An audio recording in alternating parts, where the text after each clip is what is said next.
శ్రీ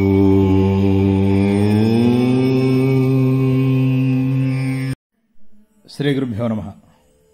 దత్తాత్రేయాయ విద్మహే అత్రిపుత్రాయ ధీమహి తన్నో దత్తః ప్రచోదయాత్. శ్రీదత్త మహిమ కార్తవీర్యార్జునుడి గురించి. ఒకనాడు మహాబలవంతుడైనటువంటి కార్తవీర్యార్జునుడి తండ్రి కృతవీర్యుడు మరణించాడు. అప్పుడు మంత్రులు పురోహితులు కార్తవీర్యుడిని మహారాజుగా చేయాలని చెప్పని తలచారు. ఆ సమయంలో కార్తవీర్యుడు వారి దగ్గరకు వచ్చి పురోహితుల్ని అమాత్యుల్ని చూసి, ప్రజలారా, నరకాన్ని పొందించే ఈ రాజ్యపాలన నేను చేయలేను.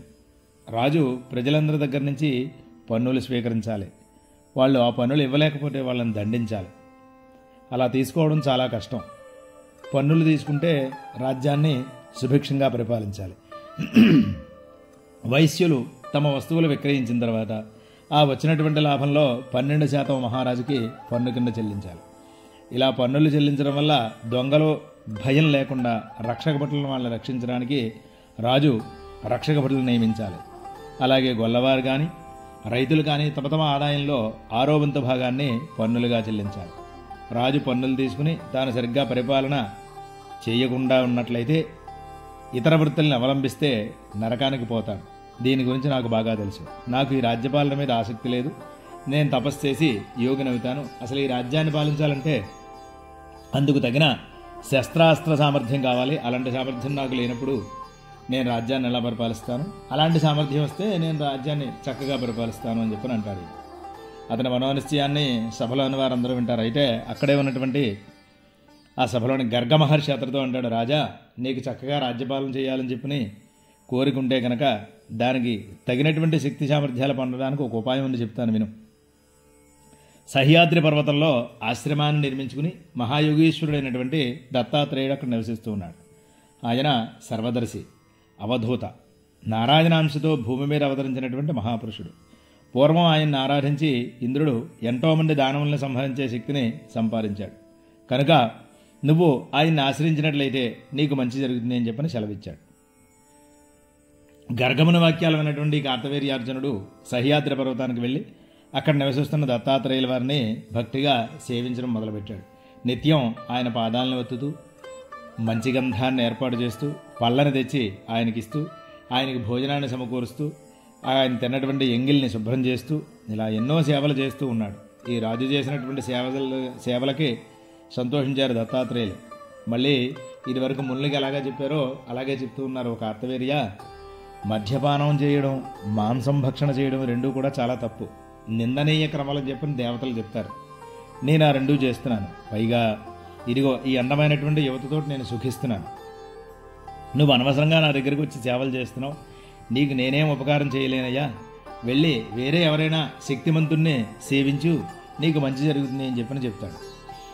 అప్పుడు దత్తాత్రేయుల వారిని మాటలు విన్నటువంటి కార్తవీర్యార్జునుడు ఏమాత్రం చెల్లించకుండా, స్వామి, తమరు పురాణ పురుషులు, పాపరహితులు, స్వయంగా మాయను మీ పక్కన ఉంచుకుని ఇలా ప్రవర్తిస్తున్నారు. మహాపురుష, మీ పక్కనున్న దేవి సంసార దుఃఖానికి అరణి లాంటిది అని చెప్పని అనేక రకాలుగా తనకి తెలుసున్నటువంటి భాషలో స్తుతించేసరికి కార్తవీర్యుడి నిశ్చల భక్తికి సంతోషించినటువంటి దత్తాత్రేయుడు, కార్తవీర్య, నీ ప్రార్థన వల్ల నాకెంతో ఆనందం కలిగిందయ్యా, సంతోషం కూడా కలిగింది. అతి రహస్యమైనటువంటి తత్వం గురించి నువ్వు చెప్పడంతో నాకు సంతోషం ఇంకా అధికమైంది. ఎవరైతే నన్ను గంధమాల్యాదులతో పూజిస్తారో, మంచి ఆహార పదార్థాలతో, గీతాలతో, బ్రాహ్మణార్చనలతో, లక్ష్మీ సమేతుడైనటువంటి నన్ను అర్చన చేస్తారో, పాదోరకాల చేత మనోహరమైనటువంటి వీణ, వేణువు, శంఖనాదాల చేత ఎవరైతే సేవ చేస్తారో అలాంటి వారికి నేను పుత్రుల్ని, ధనాన్ని ఇచ్చి వారిని సంతోషంగా ఉంచుతూ ఉంటాను. అవధూతనైనటువంటి నన్ను పూజించే వారికి సకల సంపదల్ని, సుఖాలని ప్రసాదిస్తాను. నన్ను అవమానపరిచిన వారిని సంహరిస్తాను. నీవు నన్ను ఎంతో శ్రద్ధతో పూజించావు కనుక నీకు కావలసినటువంటి వరాలని కోరుకోవయ్యా, అనుగ్రహిస్తానని చెప్పిన దత్తాత్రేయుడు చెప్పేసరికి, ఓ దత్తప్రభో, నా మీద మీకు దయ ఉంటే నాకు ఉత్తమమైనటువంటి బుద్ధిని ప్రసాదించండి, ఐశ్వర్యాన్ని నాకు ప్రసాదించండి. నేను ధర్మబద్ధంగా ప్రజల్ని పాలించేటట్లుగా, యుద్ధరంగంలో నాతో సమానమైన వాడు మరొకడెవడూ లేనట్లుగా వరాన్నివ్వండి. అలాగే శక్తివంతమైనటువంటి ఒక 1000 చేతులు నాకు ప్రసాదించండి. ఆకాశం, నీరు, భూమి, పర్వతాల్లో అన్ని ప్రదేశాల్లోనూ కూడా యథేచ్ఛగా సంచరించే ఉత్తమమైనటువంటి మానవుడి చేతిలోనే నాకు నన్ను వధించబడేలా కోరుతున్నాను అని చెప్పిన అనేసరికి ఈ విధంగా కార్తవీర్యార్జునుడు వరాలు కోరుకునేడు, వత్స నీ కోరికలన్నీ అనుగ్రహిస్తున్నాను, నీకు చక్రవర్తి పదవి లభిస్తుంది, వెళ్ళు అని చెప్పిన ఆశీర్వదిస్తాడు. దత్తాత్రేయుడి ద్వారా ఆశీస్సులు పొందినటువంటి కార్తవీర్యుడు ఆయన దగ్గర నుంచి వీడుకోలు తీసుకుని తన రాజ్యానికి వచ్చి ఘనంగా పట్టాభిషేకాన్ని చేసుకుంటాడు. ఆ పట్టాభిషేకాన్ని ఎందరెందరో మహర్షులు, దేవమానవ గంధర్వులు, అలాగే సకల లోకవాసులు కూడా విచ్చేస్తారు. బ్రహ్మాది దేవతలు అగ్నిని ప్రజ్వలింపజేయగా ఈ దత్తస్వరూపుడైనటువంటి నారాయణుడు అతనికి పట్టాభిషేకాన్ని చేయడం జరుగుతుంది.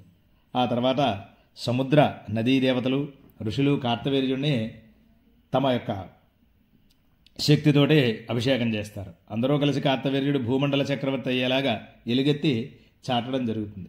ఆ విధంగా దత్తాత్రేయుడి అనుగ్రహంతో అఖండ ఐశ్వర్యాన్ని, అపరమిత బలాన్ని పొందినటువంటి కార్తవీర్యుడు ఆ రోజు నుంచి ఎవరో కూడా తన రాజ్యంలో ఆయుధాలు ధరించకూడదని చెప్పి చాటింపు వేస్తాడు. అలా ధరించిన వాడిని తను దండిస్తానని చెప్తాడు. ఆయన అగ్నితోటి ఎక్కడా ఏ మానవుడు కూడా ఆయుధం లేకుండా సంచరించడం మొదలు పెడతారు. మహావీరుడు వరప్రసాది అయినటువంటి ఆ కార్తవీర్య చక్రవర్తి ఎక్కడా ఎవరికీ కూడా చోరం అంటే దొంగతనాలు జరగడం కానీ, సర్పముల వల్ల కానీ, అగ్ని చేత కానీ, శస్త్రముల చేత కానీ, అస్త్రముల చేత కానీ, శత్రువుల చేత కానీ, భయంకరమైనటువంటి సముద్ర నదీ జలాల చేత కానీ ఎక్కడి నుంచి ఎటువంటి ఆపద కూడా రాకుండా ఎవరికి ఏమొచ్చినా కూడా అన్ని చోట్ల నుంచి కూడా తనే రక్షించేవాడయ్యి చక్కగా రాజ్య పరిపాలన చేస్తూ ఉన్నాడు. అంతేకాదు కార్తవీర్యుడి నామస్మరణ చేస్తే చాలు మానవులకు వచ్చినటువంటి ఆపదలన్నీ కూడా తొలగిపోతున్నాయి. ఆయన నామస్మరణ చేస్తే చాలు ఎవరికైనా ఏదైనా వస్తువు ఎక్కడైనా పోయిందంటే వెంటనే దొరికేస్తుంది. అమితమైనటువంటి చక్కనైనటువంటి విశేషమైనటువంటి పరిపాలన ఆయన చేస్తూ ఆ మహారాజ పాలనలో ఎవరికీ కూడా ధన నష్టం కూడా కలగకుండా ఉందట. కార్తవీర్యుడు ఎన్నో యజ్ఞయాగాదులు చేసి విరివిగా దాన ధర్మాలు చేశాడు, ఎన్నో యుద్ధాలు చేశాడు, మహావీరుడిగా చివరికి పేరు తెచ్చుకున్నాడు. కార్తవీర్యుడి దివ్య వైభవాన్ని చూసి అంగీరస మహర్షి ఇతనికి సాటి అయినటువంటి రాజు ఇంకొకటి ఎవరూ లేరు అని చెప్పని చాలా చక్కగా ప్రశంసించడం జరిగింది. యజ్ఞంలో, దానంలో, సంగ్రామంలో, పాలనలో కార్తవీర్యుడికి సమానమైనటువంటి వాళ్ళు లేరు అని చెప్పనే ఆయన ప్రకటించడం జరిగింది. ఏ రోజైతే తనకి అఖండమైనటువంటి జలము, ఐశ్వర్యాలు, దివ్యవరాలు లభించాయో అదే రోజు ప్రతి సంవత్సరం అంటే ఏ రోజునైతే తనకి శక్తి వచ్చిందో అదే రోజు ప్రతి సంవత్సరము కూడా దత్తాత్రేయుడికి సంబంధించినటువంటి ఆయన ప్రీతి కొరకు యజ్ఞయాగాది క్రతువులు చేస్తూ ఉండేవాడు కార్తవీర్యుడు. ఆయన చేసినటువంటి విధంగా తన రాజ్యంలోని ప్రజలందరి చేత కూడా అనేక రకాలుగా దత్తాత్రేయ స్వామిని స్తుతించడం కానీ, దత్తయాగాలు చేయించడం కానీ చేస్తూ అధికమైనటువంటి పుణ్యాన్ని ఆయన పొందుతూ ప్రజలందరూ కూడా పొందేలాగా ఈ కార్తవీర్యుడు చేయటం జరిగింది. ఇది కార్తవీర్యుని యొక్క కథ. మనం తర్వాత దత్త మహిమ గురించి మళ్ళీ తెలుసుకుందాం. జై శ్రీరామ్.